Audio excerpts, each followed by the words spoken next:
LP Harley, I think that's his name. And you said that, or he said that the past is a foreign country. They do things differently there. Why is it so important for us to look over the past to understand our present? It's one way of doing bias training. One way of doing bias training is to go to another culture and to figure out the things that you thought were natural, obvious, and universal are anything but. Just go to someone else's Christmas.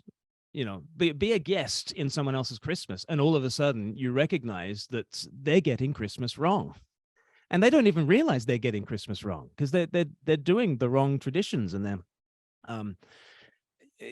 they are absolutely, and it is obvious to you that they have a culture, and it is invisible to you that you have a culture. That's what happens when you cross any kind of cultural boundary.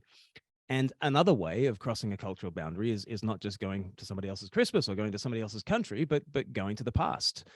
And when you read the stories, the biographies of people in other times and places, you recognize how weird you are, or at least you ought to. Normally, we have this thing that C.S. Lewis described as chronological snobbery, in which you are the measure of all things and everyone else is getting it wrong.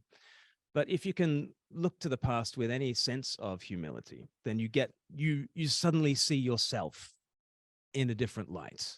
And, I forget, was it Samuel Johnson who said that he knows not England who only England knows? Mm. And it's that sense of you know not your times, if your times are the only things that you know. And so, going back in history is a wonderful way of seeing yourself again and seeing the times in which we live.